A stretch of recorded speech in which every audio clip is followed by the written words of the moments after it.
It's a very large living room. Crazy. Hi. Ignore. How's it going? What do you mean ignore? I brought you something. You're the greatest. Here. What is this? It's for you. Magic handcuffs. I don't understand. Open them. Are you serious? Yeah. We have an hour. Let's do so. We got to do something. Do you actually bring these? Yeah. No, I found them in the back. What I love is that backstage, I'm like, so how do you want to start this? He's like, yeah, let's just get out there. We'll just figure it out. He's got magic handcuffs with him. What is this? Magic handcuffs. All right, hold on. He really likes magic. You know, I used to do magic as a kid, but I probably wasn't as good at it as he was. Now what? I think you take the plastic off. You better have a trick here. I don't. This is just literally just a little discussion. for you. About it. I was Thank at you. the That's Houdini. Very sweet of you. Thank you very much. I went to the Houdini thing today at the Skirt Ball, which is great. So I'll go see it. I saw them and I got them for him. Well, I'll tell you, I went with my kid yesterday, actually. And he got me nothing. And what if I pulled these out for you? And I saw these, and my daughter's like, "Can I get these?" I was like, "Nope." I cannot.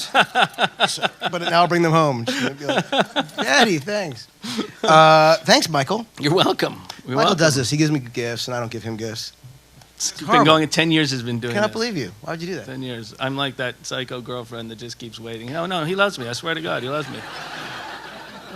It's actually true. You gave me. Michael gave me a. Are we allowed to break the fourth wall? How does this work? I think we. I guess. Michael, when we were doing Lost, there was you kept ending acts, and let's just be honest.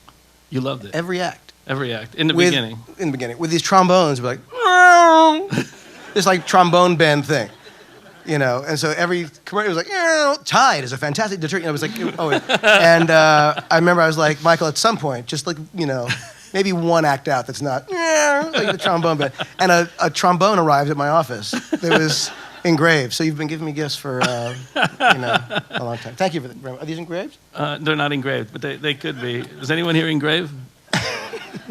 In the next hour? So how should we start this conversation? What do you want to do? I don't know. I guess the mics for a while. I was curious because I know that you sent me. I guess it was in the year 2000. You sent me an email. We didn't know each other at all, and right. I was sitting there scoring video games, thinking, how am I gonna like get into other things, TV, film, and all that? Because that's really what I wanted to do. And I remember the email came this day, like where I was literally kind of like depressed about how can I do this? How do I? Because no one would talk to me because I only did video games. And every time I go to have a meeting at a studio, they'd be like, "Yeah, but you do video games," and that just beep boop boop, you know. And it was becoming an increasingly annoying occurrence with these things. But and then this email came from you, and you were like, "Hey, I like the music from your. You told me a little bit who you were, what you did, and that you." Liked the music in the games that I wrote, and I was like, "Who is this?" I thought it was a joke. Like I thought it was one of my friends messing with me, because you said, "Just give me a call, and I'd love to work with you on this thing that I'm doing now for ABC." And so, what prompted that? How did that? Why on earth would you just email a stranger? I'll tell you the truth. I got a phone call from your mom. JJ, Michael is depressed. You call him up, but give him a job or something for him. He's a good guy.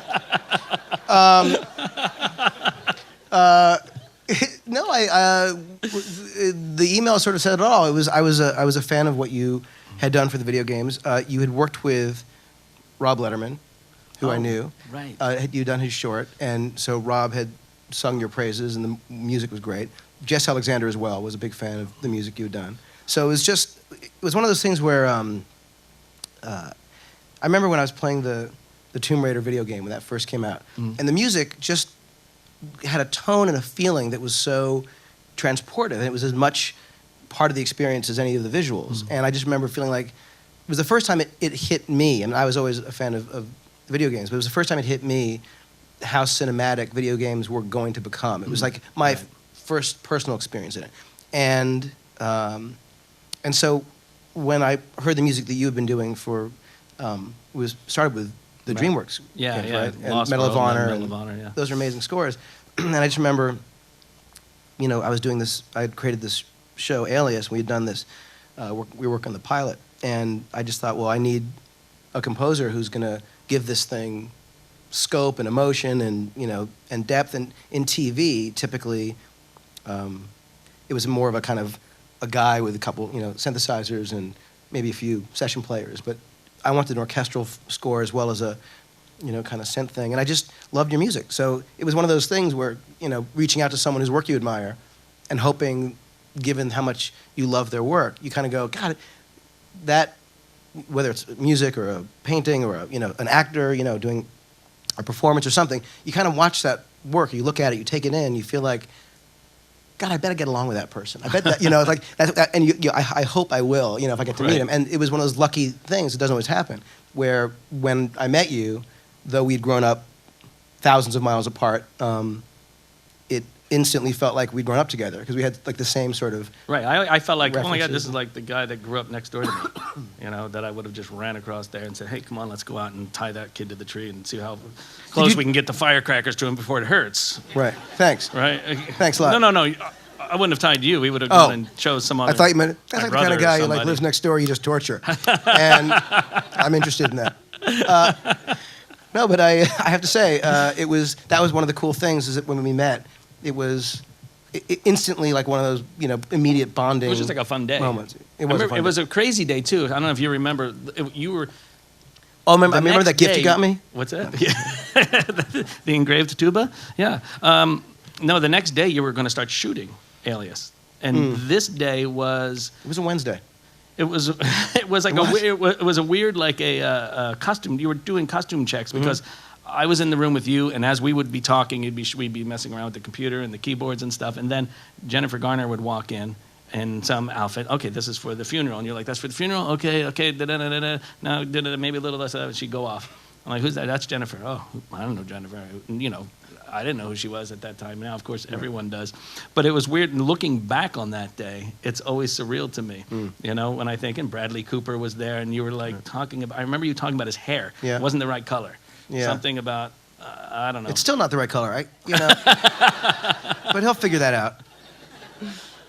No, I don't remember the exact day because I do remember that leading up to filming the pilot, it was such madness, and we were still we were finishing up like Felicity for that season. It was just insane, and but I just remember talking to you about about movies and music and the relationship between stories and the soundtrack, and it was you would articulate things that I had felt all my life, but had never really been able to express because that's what you are so gifted at and able to do, among other things. And the thing that was exciting to me, and I suspected it when we first met, but it became clearer and clearer as we worked together and got to know each other, which is that you're not just an incredible composer, which you are, but you really are a storyteller, and you are a filmmaker and a sort of writer and producer and structuralist, as much as anyone, that I've worked with. And so it's one of the reasons why I give you the scripts so early on. I talk to you about story as I'm writing them. I show you the earliest cuts because your notes, your suggestions, which, by the way, completely inform how you're able to write scores to get inside a story and connect with characters.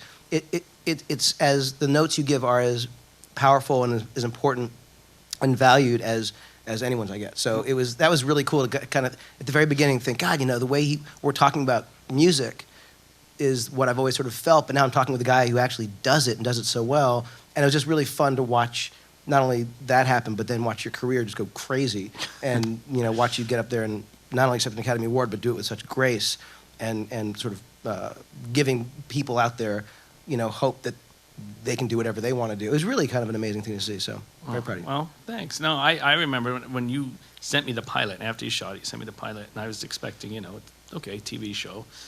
It was going to be a TV show, but it really felt like a movie to me. And I remember thinking, wait, this is not TV, this is a movie. And that's when I had my first inclination. It was like, wait, you're making movies. You're making like big, giant movies, and it didn't matter the medium. It just felt big, and that was what was so wonderful about that show was just, I felt like we were doing a movie every week. And that was exciting to me because I grew up doing that. And to me, for the first time in a long time, the video games were great and it was a lot of fun to do. But when I got involved with you, I suddenly felt like, wait, this is what it was like when I was 10. And I always tell you that. I always tell you that. I say this is what it was like when you were 10. You were literally just going, oh my God, wouldn't it be so awesome if we just did this, you know? And then, bam, there's an episode of Alias that comes out of that kind of excitement and that kind of idea.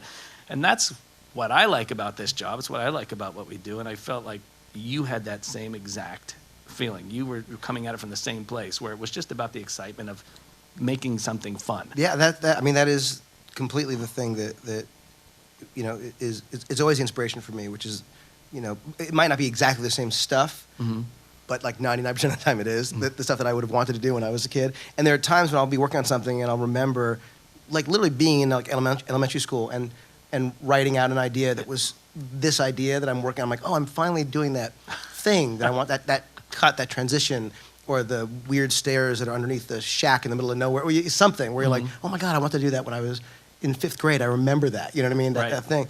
But, you know, that's why, you know, working on Super 8 was so cool with you, because it was literally going back to that time when we were kids making these little movies. And I remember being there on the scoring stage with you, and, you know, which is where they record the, you know, the music and the orchestra, which, by the way, just looking at Michael with the orchestra, it's so great, because, you know, they're these incredible musicians, and they come out and they've never seen the score, and they all sit down and they're talking and they're getting their, you know, tuning their instruments and everything, and they look at the score, and the conductor gets up and, you know, taps the wand, and all of a sudden they're playing this music that makes you cry, as if they've been rehearsing it for their lives.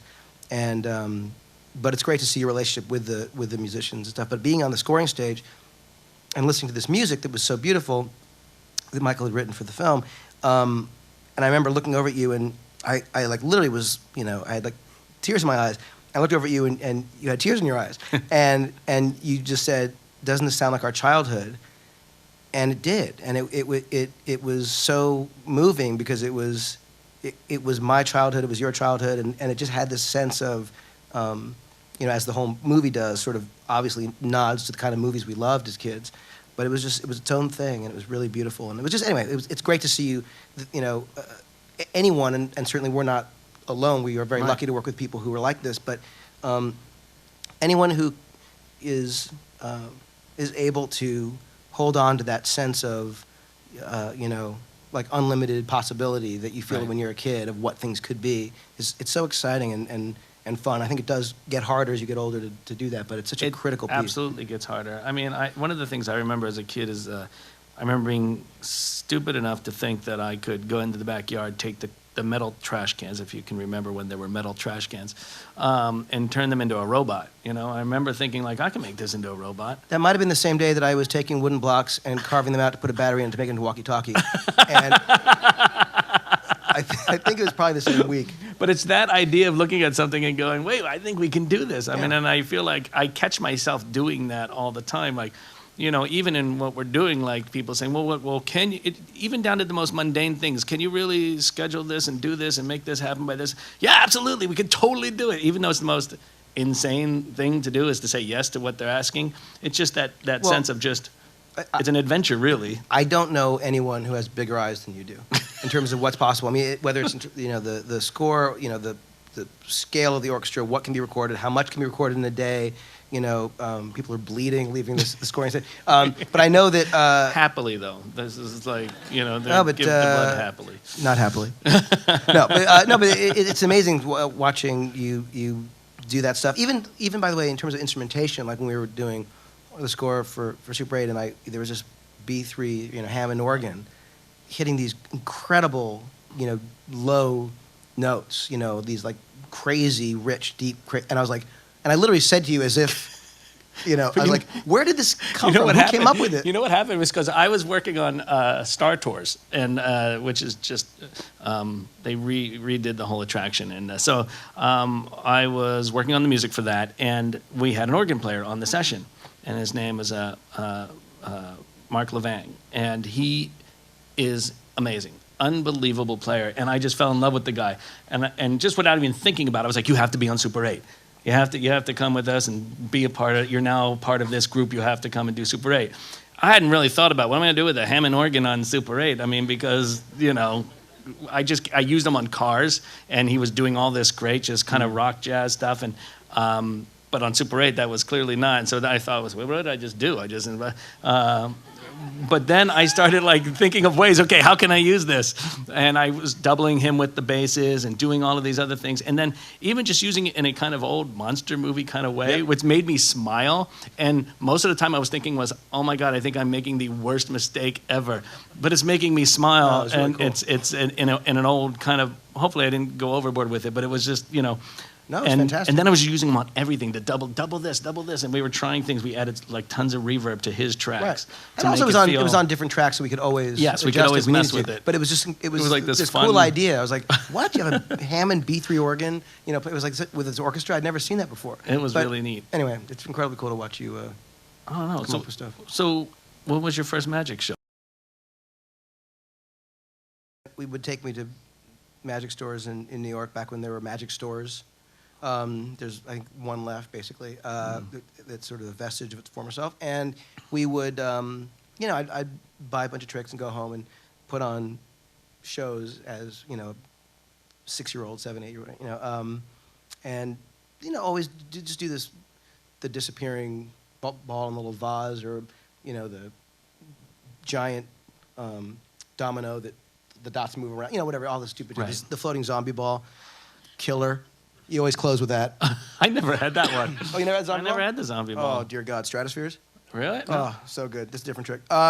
Anyway, I would do these, predictably lame magic shows, and I'd watch my, grandparents or aunts and uncles, and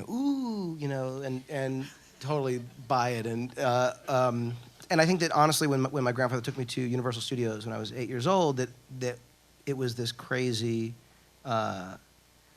connection for me, because what I loved about magic, I never thought, I want to be a magician. That was never, my goal. But I loved the idea of magic. But when I saw what movies were and the idea that you could actually make movies, it was a catch-all for me, because it was literally a way of practically applying all the crap I love to do into something that was, would potentially reach an audience, could actually involve everything from, music, which I loved, the idea of, explosions and chases and stunts and makeup effects and all this stuff. And it was all about illusion. It was like, you make people believe that model is flying, or that person's really bleeding, or, that thing is, that glass painting is really, a huge house on the hill or something. And so the magic show stuff for me, which was always fun, was really just kind of, like the awakening of like, I love making people believe something's real.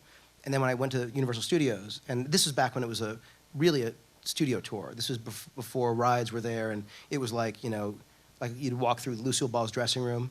That was a huge seriously. I remember walking past Quinn Martin Productions into Lucille Ball's dressing room. I think Edith Head still had an office there. There was what would they have there? I remember, there's like a makeup show where they would make someone into Frankenstein. It was really low rent, great real stuff. There was a special effects stage where they had an airplane hanging upside down on wires, and they showed how they would film it upside down so that you would be looking for wires, but they'd be on the bottom, and all this stuff. And I went home and I took whatever model I'd made and hung it upside down. I thought about that. Do you know how many films I have where my X-wing, you just see literally white strings hanging from it in front of a black background? You should have called me, because terrible. I knew the secrets. But did you do magic when you were a kid? Was that I did magic, but I never thought about it in the terms of what you just said. I mean, that makes so much sense as far as the idea of what movies were to me as well. I mean, I remember seeing King Kong for the first time and thinking, and then getting like, a magazine, some of the magazines, Cinemagic and different things that you could get, which Cinefex, sometimes did, Cinefex, like articles about those kind. I remember reading. Cinemagic was the greatest. The great one. But it was hard to find those. I mean, I grew up in New Jersey, really so I was about as far removed from this place as you could possibly be. So I literally would have to convince my dad to drive me to these bookstores, which he thankfully did, and search out any magazine that told you, okay, how did they make King Kong move? Well, I'll tell you, the first time I saw Cinefex magazine, Cinefex was a magazine that was created by this guy named Don Dohler, who did that Night Beast movie that was mentioned earlier. And it was a magazine that I remember the first time I saw it, I was in a bookstore, and I was in the newsstand, and it was like God had heard my prayers of it was like this, I could not believe it was far thinner than I wanted it to be, but it was like a magazine that would tell you, like you said, how to do stop motion animation, how to do makeup effects, how to do build a miniature. Articles about build. I mean, it blew my mind. It must have been the nichiest of niche audiences. Can you imagine? Like how many? I mean, who? They were like, oh my God, Michael Giacchino subscribed. Yeah, J.J. Abrams subscribed. Like that's it. We got two people. I mean, who was buying that? It's crazy, right? Crazy. It's crazy. But they were amazing because even just the photos, a behind-the-scene photo of a guy working with an armature, to me was like, it was, I don't know, it was like my grandfather just giving me $1,000 for my birthday. It was, I would have thrown aside that $1,000 for the photo of the guy. Ball socket armature. Yes. There's nothing better. It was, and I would try and dream, but how can I make one of those? No way. And they would tell you how. Well, you get these and you screw it. And it was like, it wasn't, I didn't have a metal But they were like those art things you see like in the back of like a comic book where it's like, draw this circle, draw this line. There's a turtle. You're like, that's impossible. You skip the important stuff. But it was still hopeful because you thought, oh, people actually do this stuff, and they're showing you how to make it. And I remember, this is what I'm talking about. Like, we grew up far away from each other, yeah, and like we had that same moment of Cinefex or Cinefantastique. Was like the greatest thing ever. It's insane. I remember like figuring, okay, I don't have a metal shop. I can't do it the way they're telling me, but I got paper clips, and I put clay around the paper clips. And so if I bent it, it would stay in a position. So I would make these dinosaurs and different things, one of which I still have at home. And actually, the jaw doesn't work as well anymore, but it moves, And it was a great way to kind of it was a great springboard for experimentation on ways that maybe I could get it done. If I couldn't do that, then... Let me ask a question, because we both have 3 kids. Your oldest son makes movies. Yeah. Now, I'm constantly thinking, oh my God, I cannot believe the technology that exists right now, and if I had any of that when I was a kid, that would have been so cool. What is Mick like using what he's got access to now, and what is it like watching him do kind of what you used to do, but with this new technology, and is it significally different? Is there a substantial difference? Well, it's significantly different in the fact that when I look at him, there's this internal jealousy, because I'm suddenly transported back to me in my parents' basement on my brother's ping pong table, struggling to keep my grandfather's tripod from moving because it had Do you own anything? Because everything else is someone else's in your story. My parents' house, my brother's ping pong table. Yeah, no, I own nothing. What do you have, Michael? I grew up like, the tramp. It was so when I'm watching him and he just effortlessly, like he said he knows the green screen. He knows all of these things. Like he'll put that, don't worry about that. I'm going to put that in later. I'll add that in later, but he also knows when to put real things in because he makes a lot of Lego movies as well, which are really fantastic. And whenever I see him going in for a close-up, the ability to just do a close-up of something and the fact that he would do it, I remember thinking like, I could never do that. Macro lens. I could never do it. Yeah, I could never do that because my 8mm camera, regular 8mm camera, if you got it too close, it was just blurry. There was no such thing as a close-up. You could get maybe 3 feet away, and even that I think was blurry. But it's very different. I mean, but there are obviously some things stay the same. It's all about, okay, what is the story and all this? And I see him very concerned with those things. But all the technical stuff, it just seems so much more fun in a way. It was a way to kind of, I'm sure, again, the editing. More fun now, you're saying? I think so. I think, I don't know. It was work. I mean, I can't say it wasn't fun. I used to love, I would come home from school and that's what I would do, go down to the basement and make a movie. I mean, I spent my whole childhood doing that. So clearly it was fun, but it was just, I don't know, different. So much of my time was spent, waiting for the film to come back. Yeah. Literally, you would shoot, and so you're doing stop motion, so it would take, first of all, forever just to clear 3 minutes of film.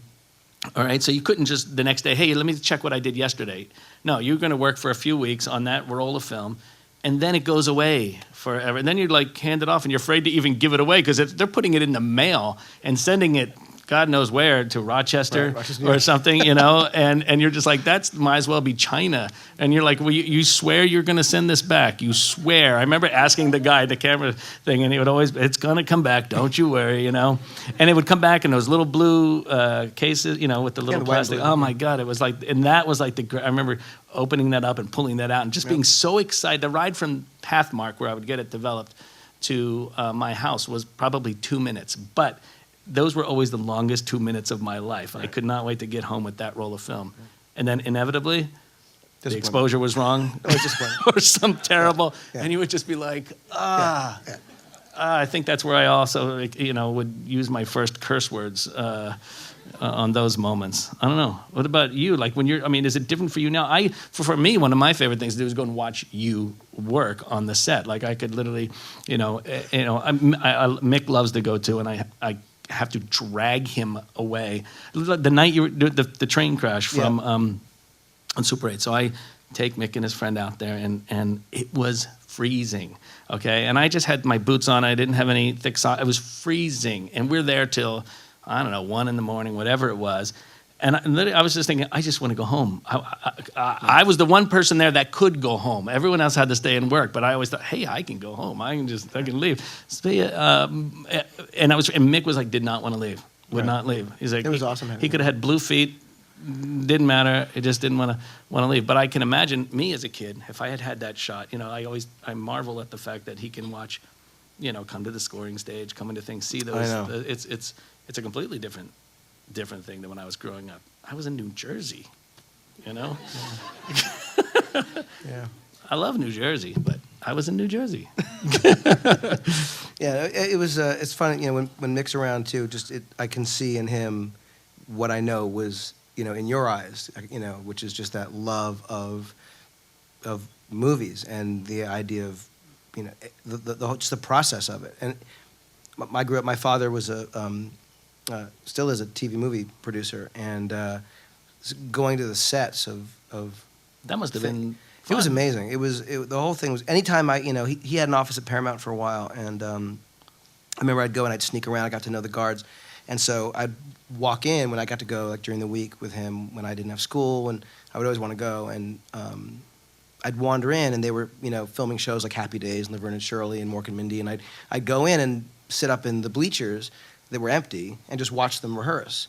And so there were the actors, they didn't look up to see the kid in the bleachers, so I would just sit there and watch them go over, their lines, and watch Robin Williams, just probably out of his mind on something, and just think, God, he's even weirder not on TV. But it was, but the process, even though that wasn't movie making, it was still, obviously it was TV, and it was thrilling, and just to see anything, I look at Mick and that desire to stay.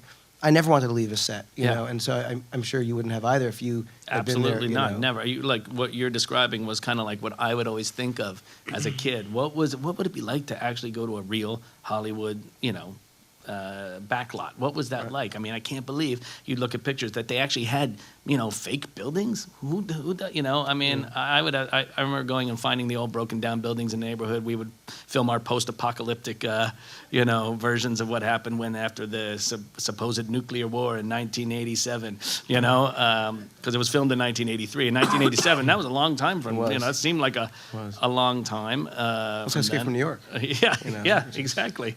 So. But the idea that you could go to a place that had all that there for you, that you could do anything you wanted with, I used to dream about going to see something like that. So when did music become the thing that you felt was your calling? I mean, among others, because I have a feeling that your career is going to branch out, and when you look back, it'll be like, oh, he's also a composer. But in terms of where you are now, at what point was music the thing that you felt compelled to? It's hard to say. I think that I used to spend an inordinate amount of time searching for the right music for the films I was working on.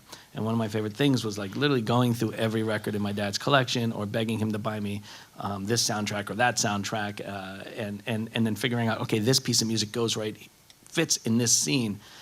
But how do I make that work timing-wise? How can I get it from the record player onto my, which at first, just a tape recorder. I would hit play alongside of my regular 8 film.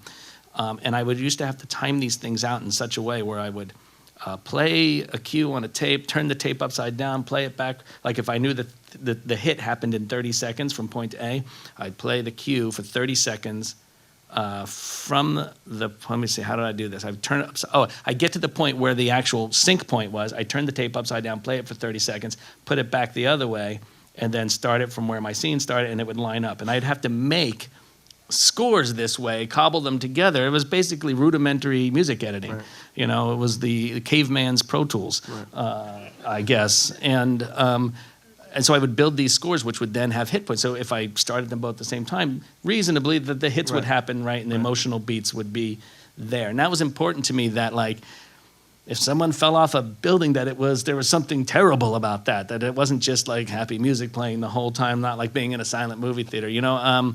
I wanted the hits to happen, because I was always amazed at, like, even when I just saw Star Wars, I remember thinking like, just, wow, when this happened, I just felt so differently when Luke came home and found his parents were killed. Was that one of the most impactful experiences for you, like, in terms of, like, of music and movies? Yeah, definitely. I mean, I always loved it, you know, but it was not as, that was kind of like an epiphany for me, seeing that. Because I remember the soundtrack came with liner notes which said, you know, in this cue, the French horns take this theme and that theme, and the trumpets take it here. And I was like, wow, wait, that's how it works?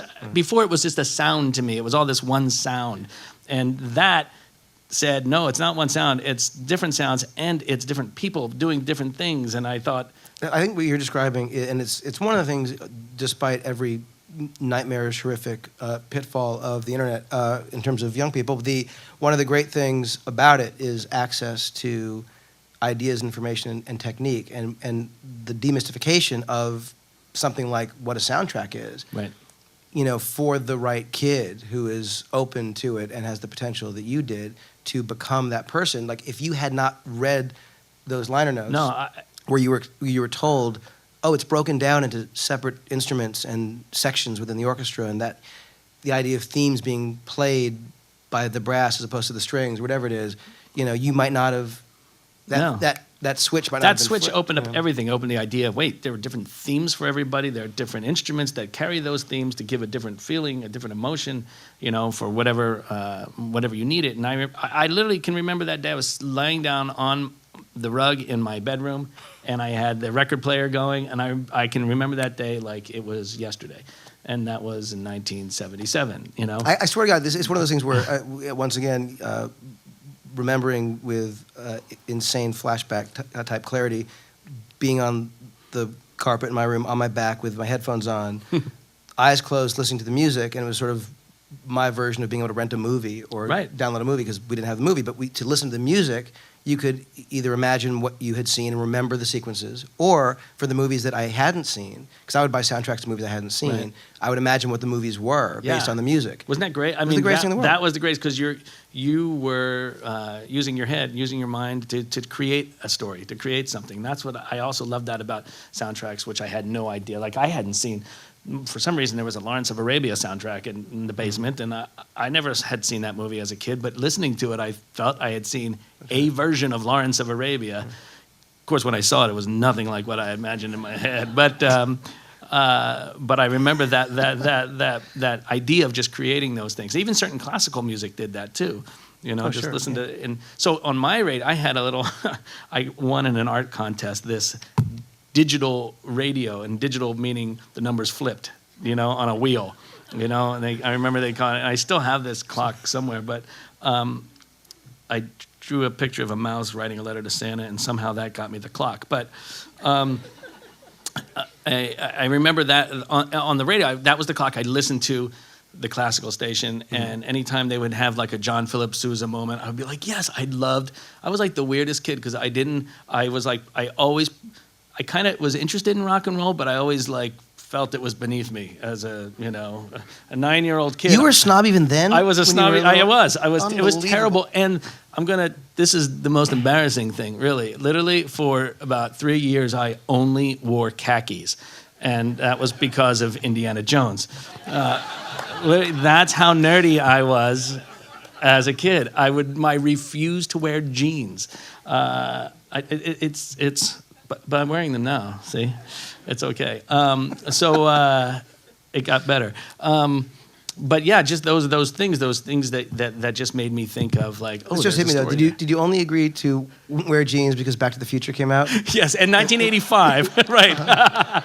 Well, coupled with the vest. I was doing the math. I'm like 85. Oh, it's Back to the Future. That's why he started wearing jeans. You know, and those, what were those vests? Did you ever have to, you would not have needed it out here. No, never a big vest person, but come on. New Jersey. That movie's one of the best movies of all time. Yeah.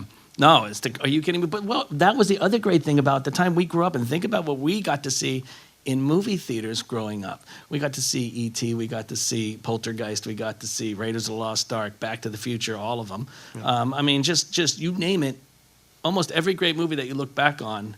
Well, that genre. In that genre. It was fun. It was almost like those movies were kind of like going to the amusement park. Yeah. It was like when those kind of movies came out, yep. you know. And there was that, you know, that Amblin brand, which was such a distinct and huge impact, you know, I think. But you liked horror movies too. See, this is where I did not like Fangoria.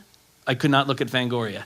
You know that. I was a huge fan of Fangoria. See, I couldn't look at it because Fangoria it's a horror magazine. It is still that shows incredibly graphic, horrible, you know, monsters and people with half their head ripped off, and you know, here's how we did that. I could not look at that. I was a huge fan of that stuff. I couldn't look at that. I hate you know, it. As I get older, of course, I'm disinterested now in that as, you know, a filmmaker, but as a sort of fan of the makeup techniques. I loved it, and I would write fan letters to, you know, Dick Smith, who was a makeup artist who did like The Exorcist and Godfather and Scanners and Altered States, and you know, he did in Starman, he did that transformation from the kid to Jeff Bridges, and it was this thing where he had, like, you know, 206 heads that he made, and they filmed them. You know, it was like precursor to all CG stuff, which would now, of course, be done, you know, entirely digitally. But the effect, frankly, didn't really work. The transitions didn't work, so it was kind of like, you know. But he was so ahead of his time, and would do these amazing things. But I wrote these fan letters to him, and I was like 14 or 15, and I remember I came home, and there was this little box, and I opened it up, and inside was a tongue with a note that said, "Dear JJ, just put a little dab of peanut butter in here and stick it in your title stay." You know, this is the tongue from The Exorcist that Linda Blair had. Get out of here. And it's this pointy, scary tongue. But you know, it's one of those, like, you know. And my mom was like, "A man sent you what?" I'm like, "No, he's an artist. Give me back my tongue."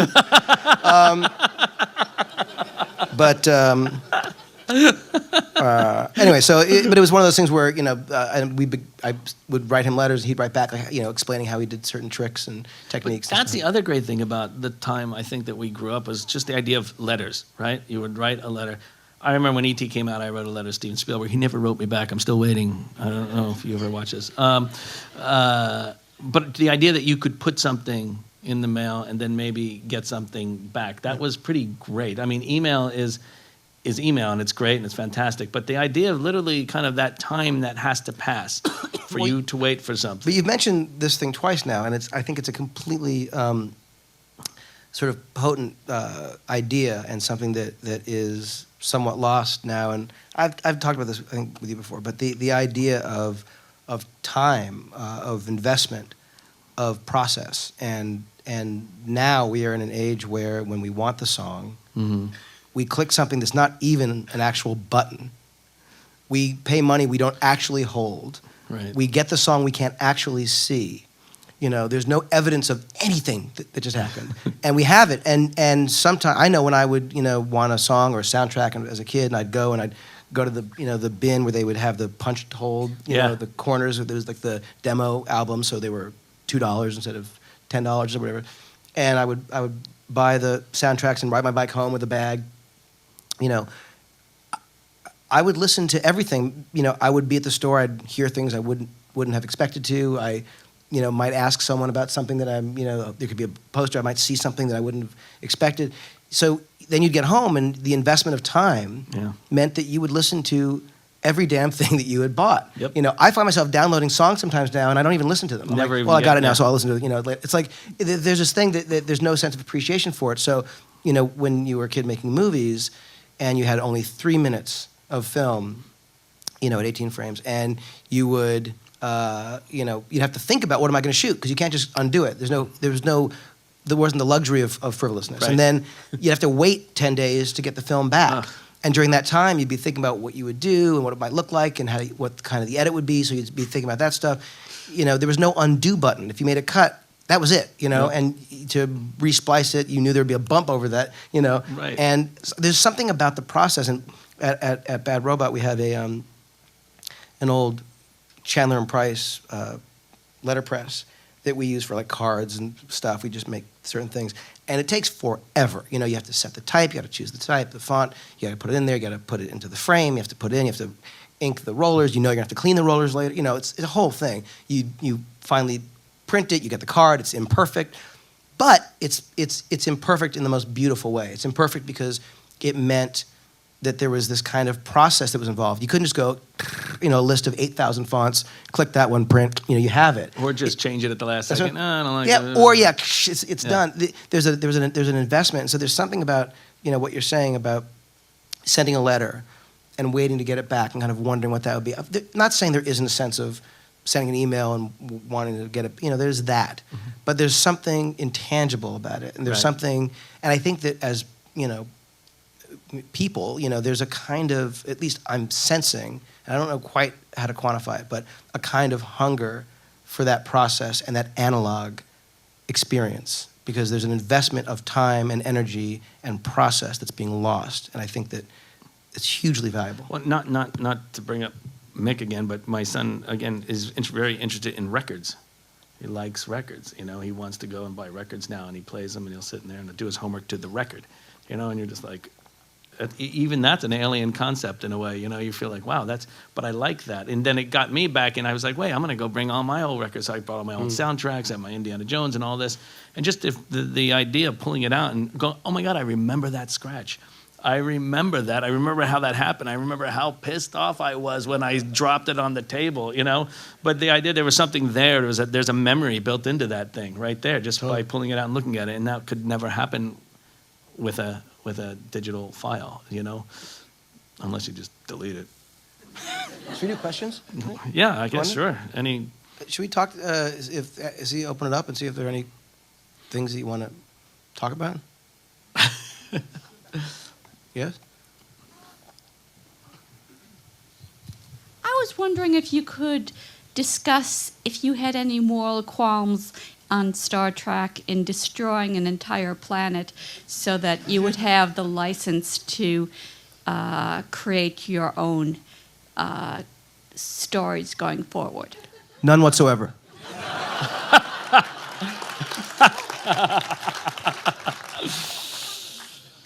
Next question, I guess. Over. I'm a huge fan of your work, especially on Lost, and you have a lot of themes, obviously, each character and stuff, and you always interlay them together, like, you know, when people die or something like that. Did you write them that way, or did they just happen to go together?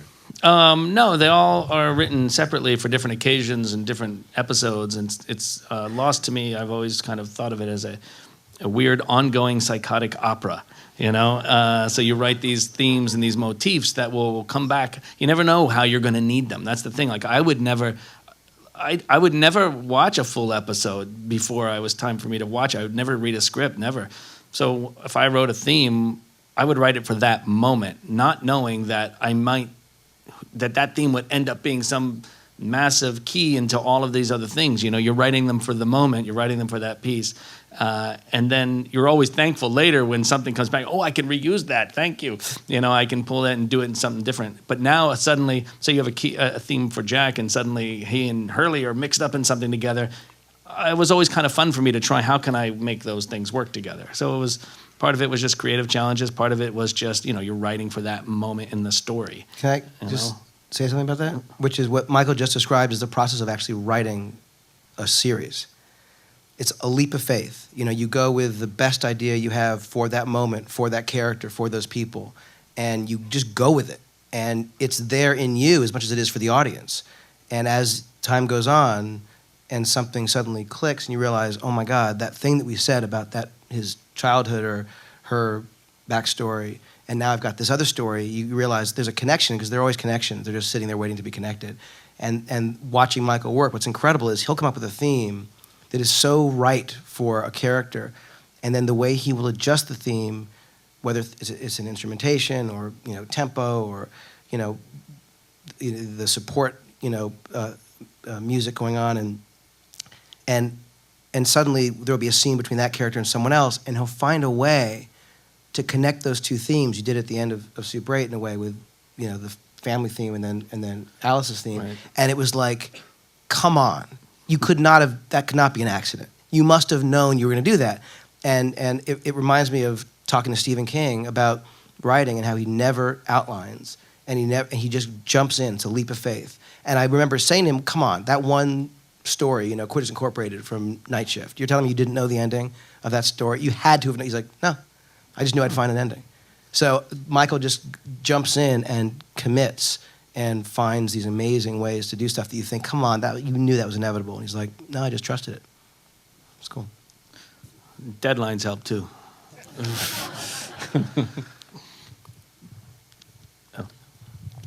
I just want to say one of my favorite movie moments of all time is the birth of Kirk in Star Trek, and it's one of the most amazing things I've ever seen because it's perfect. The writing, the direction, the effects, and most importantly, the music. Like, it is an amazing piece of cinema. Oh, well, it's funny. Very sweet. That was written in a garage, that piece of music. And I remember JJ came over one day. You remember when we were looking at that scene, and I had written out the whole piece, and he was like, and what I love about working with JJ, he's always thinking, he thinks musically and he can think emotionally. It's like, and it's not in terms of he'll say, do this with French horn. It's always kind of this emotional thing, or what if we had movement in here? And I remember in that particular piece, you were like, well, what if there was just some sort of like undulating sort of da da da da da da, kind of a thing that kind of just grew underneath it. And if you listen to the piece back, that is actually in it. And that's what I really love working with him on that, because the back and forth between us is always just really, it helps me be way better. When I can put something in front of him and know that I'm going to get an honest answer about it, because sometimes you write something and people just say, yeah, it's great. And then there's issues later and there's all kind but when we work together, it's really great to know you're going to get an honest answer. And there is nothing, even if, like the theme, the first bad guy theme in, I wrote this one theme for Super 8, which is bad guy theme, and he would never respond about it. He would never talk about it. And I remember finally having to just force his arm and just say, come on, do you hate it? It's okay. It's okay. Say you hate it. And he goes, okay, I hate it. I was like, fine, get rid of it. We'll just do another one, and that's kind of the fun. Well, look, I obviously it's completely mutual admiration society. I feel exactly the same way about working with you. And the thing about that scene, it's almost like talking about Star Wars earlier. Try watching the crawl at the beginning, the text going up in Star Wars without the sound on. It's a slightly different experience. It's like it goes from like profound life altering experience to shit. Basically. But what I was going to say about that sequence is, if you watch that without music, it's remarkable how unemotional it is. Like literally, that sequence is the actors did an amazing job and the writers did a great job and everything. But I got to tell you, that music that Michael wrote for that sequence and the way it was mixed and everything is just, it really was the difference between it having an effect on you at all and it not. Mm-hmm. Oh. Hi. I was just wondering, because I can't remember her name, she mentioned right before you guys came out about how you started at a liberal arts school and now you're a filmmaker, and you started at a filmmaking school and now you're a music composer. Mm. And I know we, like, especially as if you're like some sort of artist, you get kind of hung up on what your future plans are and like this is the plan and like how that works out. And so I was wondering if you have anything to say about kind of trusting what's happening, even if it's not exactly what you planned, and how you guys each kind of came upon your destinies or whatever, or like, I don't know. Yeah, or it never goes still, as you plan it to go. I mean, there's no point in planning. I learned that a long time ago. Just, the only planning you can do is if, you want to budget something, you want to do this, that's all fine, you can do. But planning life is not a good idea, And it's better for me anyways, it was better just to focus on, I think I'll be happy here, and I'll see where that leads me. And I remember film school, I loved making films. So I was like, I would be happy in film school, and I was happy in film school. I loved every second of it. And I think from then on, just kind of, even when I got jobs in publicity, I worked in publicity after I graduated, and I was there for a bunch of years. But I liked it because it was in the film business. I don't know, there was something that made me happy about it, that I was learning about the film business. So for me, it's always been, where are you going to go that's going to excite you, make you happy, going to keep you interested and creatively challenge you, as opposed to worrying about the end game. Do you know what I mean? Does that make... Yeah, I mean, I think that what's interesting about what you're saying, for me, is that there's a term, Renaissance man or Renaissance woman that it's been applied to people who do a bunch of things, and I think that term is sort of increasingly irrelevant because the analogy of between different art forms and mediums, especially in film, for sure, the differences are sort of going away. Meaning that someone who is a writer, given what technology is available now, can increasingly become a director, or someone who is into music is probably using software that is literally the same exact, setup and layout and sort of timeline as something like that an Avid would use. Or if you're using an Avid, you might want to use After Effects because that can do visual effects, but it's the same kind of idea, timeline and tracks and different pieces and moving things around. And so whether it's visual or oral, the idea that you're using these tools, I think increasingly people who are interested in music are also able to, I'm just finding this in my experience, people who are, who play around in music can really experiment with that, but they also are into animation, and those people who do animation are also editors, in their own right. They may not be editors, but it's incredible how helpful it is to know everything you can about, so I don't know, are you interested in film? Yeah, I'm currently studying acting, but I'm kind of open to anything and interested in Well, lots of things. But it is one of those things where if you're an actor, to understand what it is to write or to direct, or when you're working with the director of photography, what that really is, or what those people are doing when they're editing, and the film that you've shot or whatever it is, it's only good to understand more of the process. And so I think Michael's right that you can't really plan exactly what you're going to do. I always knew I wanted to do what I'm doing, and if I was still working in a restaurant or ice cream parlor or comic book store or whatever jobs I've had, I would still be going home at night and trying to make movies. And unlike when we were kids, you chances are either have access to or could easily get access to a Canon 5D Mark II and start making a movie that looks eerily like the movies you're seeing in the theater, and that was something certainly we didn't have as kids. No, absolutely. I always talk just to, when I talk to other composers, they always say, well, how do I get to do what you're doing? And I'm like, well, music is, don't worry about the music. You should already know how to write music. It's more about how to learn about storytelling. Go make a film. Go do this. And you'd be surprised at how many of them are like, but I don't want to do that. I don't want to do that. I don't want to edit. I just want to write. I'm like, okay, but I'm not saying you have to be an editor. I'm saying you should just open your eyes to what goes on the other side of the camera, because communication is the bottom line in everything we do, especially in an art form such as filmmaking, where everyone, you can't do it alone. You got to work with a lot of people, and to be able to communicate with them in their own language is a huge help. So, yeah. Yes. Yeah. Agreed. Gentleman in the red shirt. And JJ, your visual style, how do you get the inspiration for the way your films look, or where they come from that standpoint?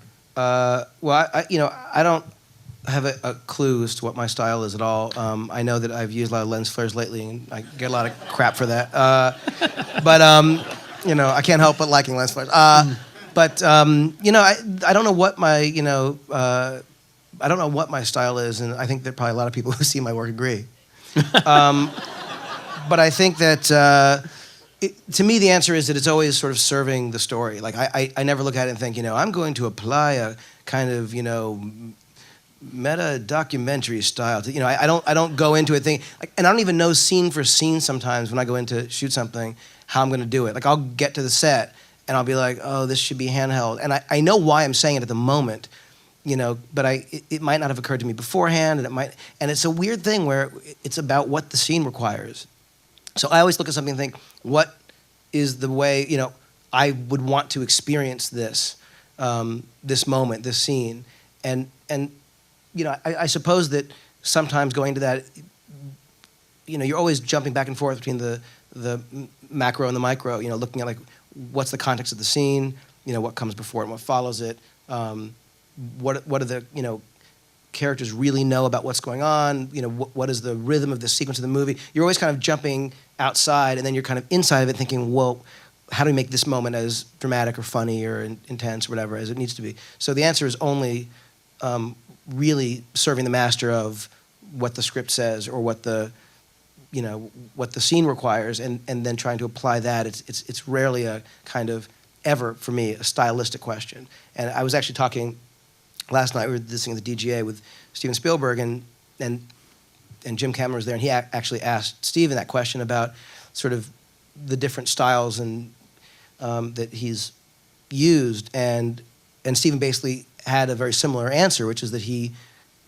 really responds to what he's being basically tasked with and asked to do, and then does that work. How does he want to see those scenes? So I'm not sure. I'm sure there are people who say, here's my style, and that's what this story is going to be. I'm going to impose my style on it.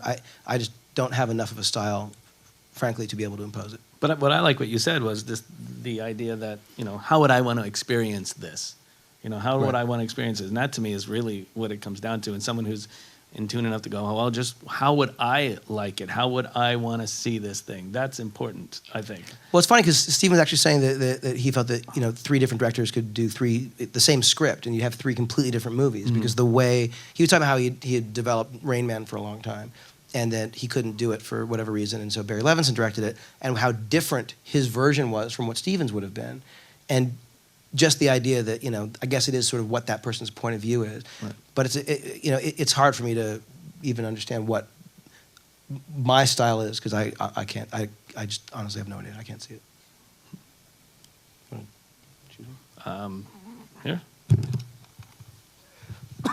You both discussed how you're fathers of, I think, 3 children, and you all had some success before the children. I was curious how having children has changed you as artists, both artists and in a practical ways. That's a good question. Sorry. They keep you honest in a big way. They really do. It's funny. You could show them something or let them hear something and be like, huh, that's nice. When's dinner?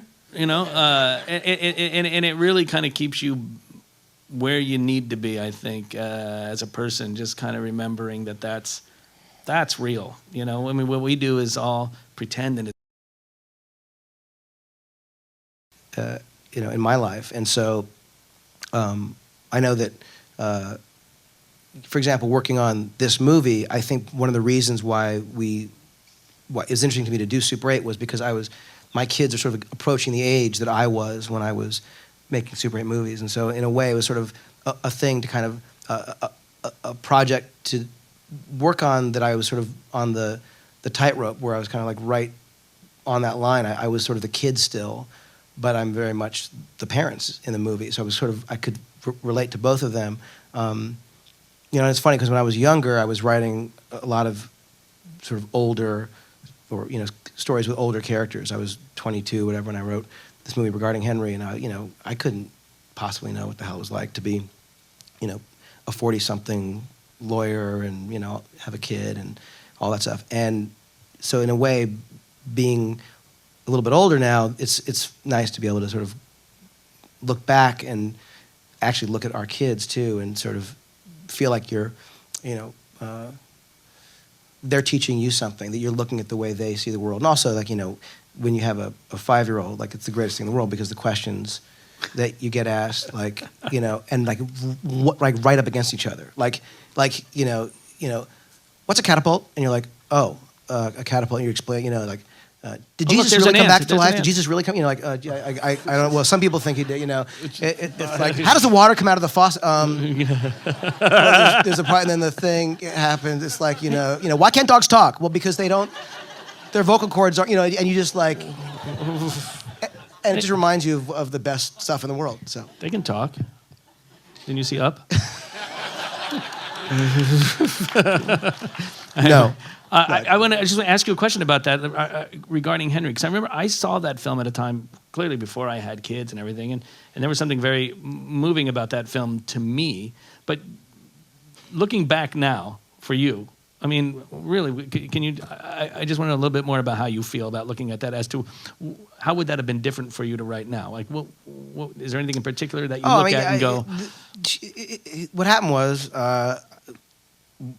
I was lucky enough to sell a treatment for a movie. The writer's strike happened. I moved back to Los Angeles from New York, where I was in school, and moved in with Greg Rumberg, my oldest friend, and which was ridiculous. I mean, 2 years living with Greg, I have stories, and he was ridiculous. But I remember, never really being the most social guy, and I'd be out and thinking, God, I want to go home and write something, and so I'd go home and I would work on this script, this idea, and if I were to write that script now, I think there would have been a lot more to it, and I think that though I think there were some things in it that were fine, that ultimately it was pretty thin, but there was an emotional core that I think was valid. I just don't think I had the tools, and in no way convinced I have them now, to be able to realize that idea as much as I needed to. And also I think that there were issues. I was just so excited with the fact that once the strike was over and finished the script and everything, and then sold it, and Mike Nichols was suddenly directing it, and Harrison Ford was starring in it, and Scott Rudin was producing it. It was just, I was 22, 23, and all I knew is I didn't want to get fired. So I was just, following them around, listening, whatever this, and it was an amazing experience. So I wouldn't change anything. But I, of course, wish I had written something that, in retrospect, I, had more pride in. Well, it's interesting. No, I mean, like I said, I haven't seen it since I was much younger, and I wonder, looking at it now for me, I'm going to let you know. I'm going to watch it tonight. Thanks. Tell you how I feel. Superman? Michael, I need to ask you, when you're writing a score... That's always scary when I need to ask you something. Could everyone just look away for a minute? Hi. Hi. So, when you're writing a score for Up, which is way different than a score for Lost, does it affect your general mood, your emotions during that week? Like someday you're like, leave me alone, I'm writing for Lost today, I just feel horrible. I'm like, oh, okay. When I'm waiting for Lost, I'm like this brooding asshole. I'm just like this.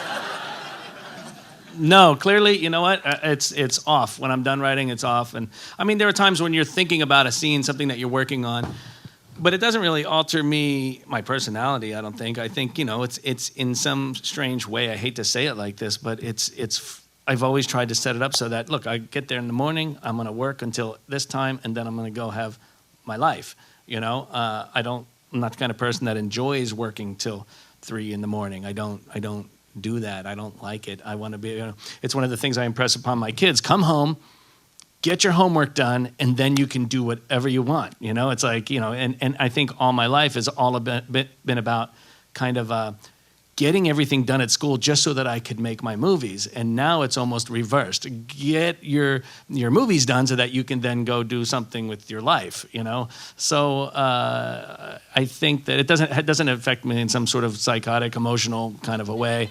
It's just what I'm working on at the time, and they're all puzzles to me, and you're constantly thinking about them, but that's, Okay. Well, do you guys want to come over for burgers after this? No? We're vegetarians. Okay. This may be a really simple question or a hard one, but what is your number one favorite movie?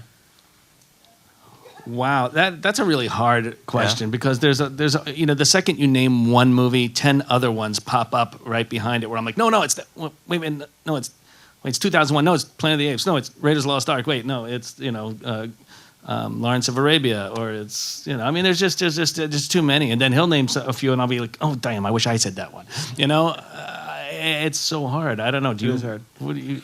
I have heard myself say for so many years that my favorite movie is The Philadelphia Story, and which I love desperately. But then I start thinking about how much, when like North by Northwest is on. When I put that on the DVD player, it's just a magical play. And then I think, well, come on, Harold and Maude is probably the best. And I think, damn, Hal Ashby being there may be the best. And it's like that thing where it's just free association, best movies ever in your head. And so I don't have an answer to one, but all of the above. All those are great. And of course, literally because Jaws is always on TV, there's like a phenomenon.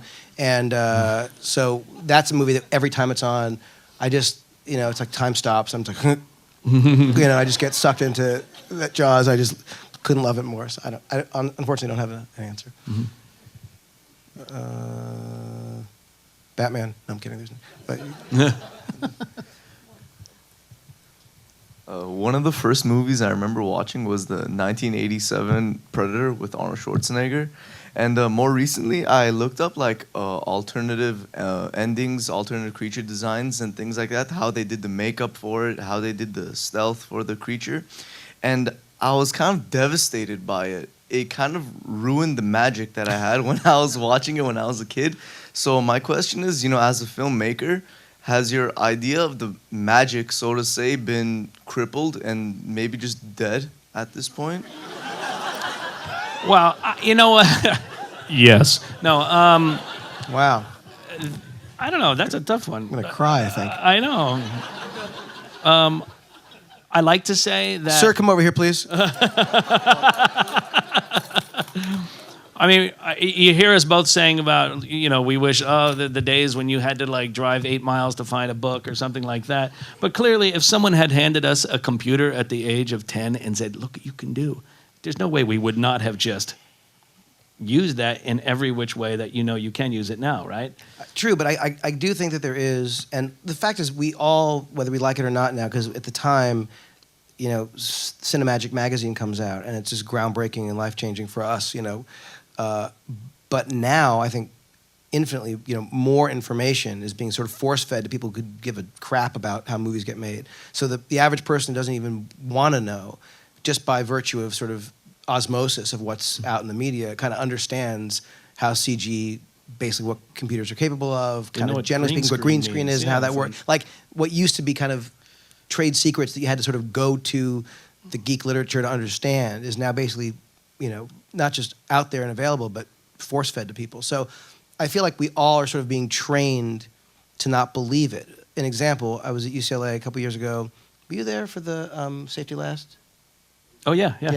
And they were showing Safety Last, the silent film of Harold Lloyd. And was climbing the clock tower. And, although it was done with special effects and he wasn't really risking his life, per se, people in the audience, and this is, Royce Hall, 1,000 people, were screaming. They were like gasps. I mean, it was the most visceral film-going experience I'd had in ages. And it was because people they thought, this is real.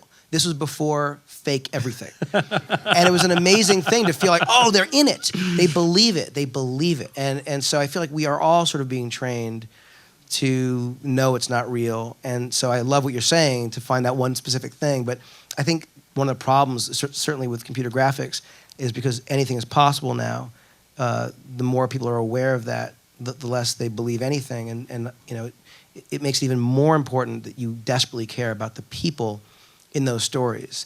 Because if you don't care, a spaceship flying by the camera doesn't mean anything to anyone anymore. There's no spectacle that's going to impress you. But if you love the people on that spaceship, then you'll care. So you both talked about storytelling, and you both have a really strong sense for storytelling in your stories, and that's an ingredient that's not always there. I was wondering if you could give any insight into where you found your sixth sense for storytelling. I don't know. Well, first say thank you, because it was very nice. Yeah, I mean, I still don't Oh my think God, you'd that- say thank you. I still, Yeah, I feel like I'm always struggling to get the story right. Like you're always struggling to figure out what it is. And for me, it's always just about how does it make you feel? Does it make you feel? Does it make you want to cry? Does it make you want? It's about discovering those kind of primal things about what you're working on first. I don't know. I think I watched too much TV growing up. I loved storytelling on TV. I loved movies. Loved being read books. My mom was a teacher. She'd read to us all the time. Where does it come from? I don't know. I mean, just watching Michael work, the amazing thing is you could show him a scene and, you know, have an idea of kind of where music should go. Because you do a spotting session, you know, you'll sit with the composer and you'll go over, you know, we'll hang out and watch the movie and go over like where music should go and where, you know, it should go and kind of what the feeling should be. But what's incredible is, you know, it's easy to say, oh, there should be music here. Music should start here. It's almost like, you know, it's like buying art by the yard. It's like, you know, I want art there. Put art on that wall. That wall deserves art. You know, fill that wall with art. But you know, you can't think of it that way. It's so easy to say, oh, there should be a piece of music here. But what Michael does, and it's like working with a great actor, is, you know, you say, this is what the feeling is. This is what the intent is. And then Michael goes away and comes back having done magic. And he just literally returns with something that is not only feeling, but there's it's weird because obviously music is math too. Yeah, but you also, there's no way for me to do that unless I feel something to begin with. Like I've worked on things where I know, and I'm not saying, you know, that you know it's fair to give you a piece that has no emotional content and say put emotion in here. But what you do though is, what's incredible is, because it is as mathematical as it's this crazy nexus of sort of, you know, science and faith. It really is, where it's about inspiration, and he'll have an answer to what he's doing and why, like what he's playing. It's never like when you asked the question earlier, sir, about, you know, the themes and then coming together. It's like, though there are no, you know, you can't always plan what's going to happen down the line. It's not an accident when things do come together. How they come together, there's an intention. And so what's cool is, like, listening to what Michael does, he'll suddenly bring up, emphasizing, you know, a moment, a character, a look, and Michael will say, oh, well, this is the moment that for me really landed. Now, I might have cut the scene together and thought that the sort of moment it really happens is 2 shots earlier. But Michael will say, no, the moment that really gets me, I'm playing this. And now all of a sudden I'll look at the same thing that I've been working on for X number of months in a different way, and I'll realize, oh my God, like in the nuance, in the subtlety, in the kind of in the notes that are being played, Michael has suddenly taken something that I was seeing in one way and like shifted it. Now there's certain times where I really want something to play a certain way, and I'll ask to, you know, but usually, most of the time, it'll just hit me like a ton of bricks. Like, oh my God, I didn't even see that. And that's what's so naturally, you know, something that Michael has an ability to do. And the short answer for me to your question is really the same, which is what makes you feel and what compels you to want to know more. The thing that makes me crazy is when in movies you feel like you're just being spoon-fed everything for like the first reel of the movie, and like 10 minutes go by, and you know you can deconstruct why they're doing what they're doing, and you almost resent the movie for feeling like you're not smart enough to understand so instead of like being like, you know, what is that behavior? Or that's interesting, or, you know, why is that happening? Or, oh my God, you know, this guy died the day his son is being born, or whatever the thing is, you know, you want to feel something, and then you've got me. But all the information in the world, you know, then I feel like, okay, now the movie owes me. You know, if after 10 minutes of being sort of force-fed stuff, I'm like, okay, the movie, I defy you to get me back. You know what I mean? Where it's almost like you resent it. And all you wanted when you first started watching the movie was to be taken somewhere. You were willing to give your soul to that movie to go somewhere. And so it's that early stuff that, you know, and Michael is just amazing at it, just grabbing you and making you feel something. Because once you feel something, you know, you're sort of at the movie's mercy. But I think you just have to be able to react emotionally. Do you know what I mean? To something as opposed to intellectually. And I think that's what he gives me, something to react emotionally to. So. Thank you, JJ and Michael. We have 5 more minutes for one more question. Okay. Uh-oh. Is it your turn to pick or me? You, please. Oh, I guess right there in the center. You know, you don't know. Right, the scarf. Yep.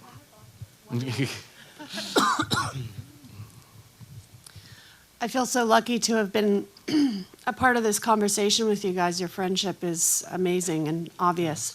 I was lucky enough to be a camera assistant on Mission Impossible 4, and and I'm wondering how post-production is going, and what you thought of all the IMAX footage. A lot of soft focus. Oh, get out of here! I'm out. It's going great. Brad Bird directed, I think, an incredibly fun movie. To watch him do his first live action movie is kind of surreal because you see these moments that are, really funny and specific and about character, and you think, oh my God, that's so Brad Bird, and then you think, God, I've never seen a Brad Bird live action movie ever. So it's a weird thing to see stuff that feels, you realize he's just such a great filmmaker who just happens to have been using, animation and tools of animation. But it's going great, and thank you for your work. This IMAX stuff in particular is looking insane.